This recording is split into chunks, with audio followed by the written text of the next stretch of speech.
Hello नमस्कार दोस्तों। आज हम बात करने जा रहे हैं बिहार उपचुनाव जो होने जा रहा उसमें से हम बात करेंगे रामगढ़ की। जी हाँ, बक्सर की रामगढ़ की सीट, वही सीट जहां से जगदानंद सिंह कभी हारे नहीं, वही सीट जहां से उनके बेटे सुधाकर सिंह विधायक बने। हालांकि जब वो बीजेपी से चुनाव लड़ने के लिए गए थे तो वही जगदानंद सिंह ने वहां से चुनाव हरा दिया था। वही सीट जो आरजेडी की परंपरागत सीट मानी जाती है, वही सीट जहां राजपूतों का गढ़ होते हुए भी आरजेडी जीतती है, वही सीट यहाँ 2020 के चुनाव में मात्र 200 वोटों से सुधाकर सिंह अंबिका यादव को जो बीएसपी के कैंडिडेट हैं उनको हराए थे, और वही सीट जहाँ से बीजेपी के उम्मीदवार तीसरा स्थान प्राप्त किया था 2020 के चुनाव में। तो हम आज बात करने जा रहे हैं रामगढ़ विधानसभा चुनाव के उपचुनाव में के बारे में। वहाँ से कौन जीतेगा, क्या समीकरण बन रहा है, प्रशांत किशोर को उम्मीदवार किस प्रकार की वहाँ अपना कर्तव्य दिखा रहे हैं। तो चलिए आज हम बात करते हैं। दरअसल बात यह है कि रामगढ़ विधानसभा बक्सर लोकसभा क्षेत्र के अंतर्गत आता है, जहां से पहले सुधाकर सिंह विधायक थे।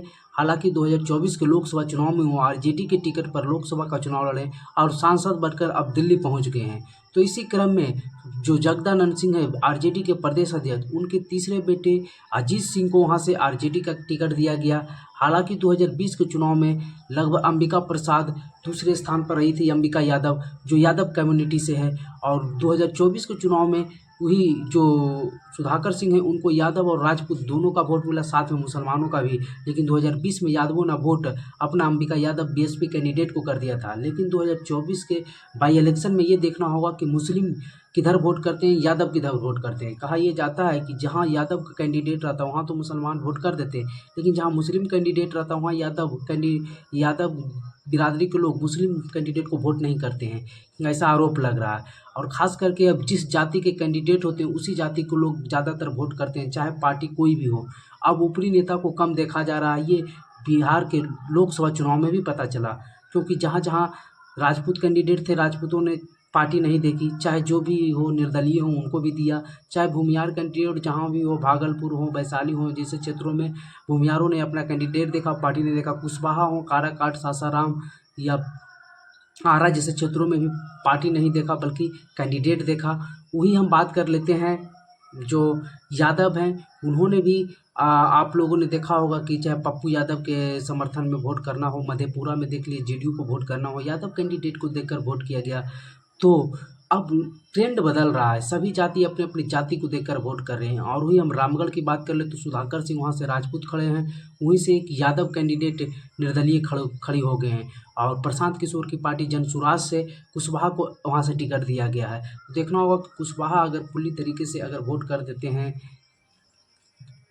जनसुराज को, और फिर जब यादव वोट कर देते हैं अपने इंडिपेंडेंट कैंडिडेट को, तब किस प्रकार से आरजेडी के कैंडिडेट अजीत सिंह राजपूत और मुस्लिम के वोट पर चुनाव जीत जाएंगे। और मुस्लिम वोट को ये भी देखना होगा कि क्या प्रशांत किशोर उस वोट में कितना टूट कर पाए हैं, क्या प्रशांत किशोर अपने साथ कितने वोट को ले गए हैं। और बीजेपी के जो उम्मीदवार है वहाँ से अशोक सिंह, वो भी राजपूत हैं, तो राजपूत वोटों में डिवाइड होना कन्फर्म है, क्योंकि अजीत सिंह भी राजपूत हैं और अशोक सिंह जो बीजेपी के कैंडिडेट हैं वो भी राजपूत हैं, दोनों राजपूत हैं।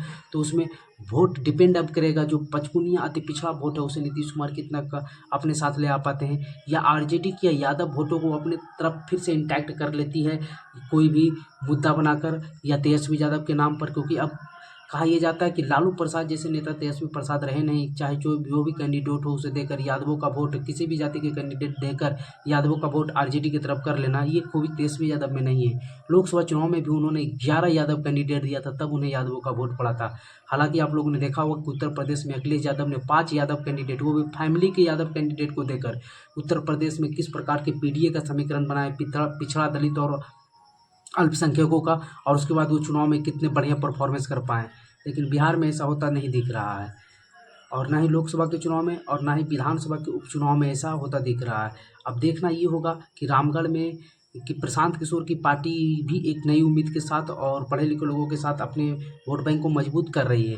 वही दूसरी ओर जो है सुधाकर सिंह के भाई अजीत सिंह राजपूतों का ज़्यादातर वोट चला जाएगा उनके साथ, क्योंकि जगदानंद सिंह उनके साथ हैं। और यादव को वोट अगर वो अपने पास करते हैं तो वहाँ से तो चुनाव निकालना कन्फर्म हो जाएगा, क्योंकि मुस्लिम भी ज़्यादातर उनके साथ ही होगा। लेकिन अगर राजपूतों में डिवाइड पूरी तरह से हो जाती है और मुस्लिम यहाँ प्रशांत किशोर के साथ जाते हुए दिखा और कुशवाहा, तो फिर वहाँ अलग ही कुछ नया समीकरण आ जाएगा।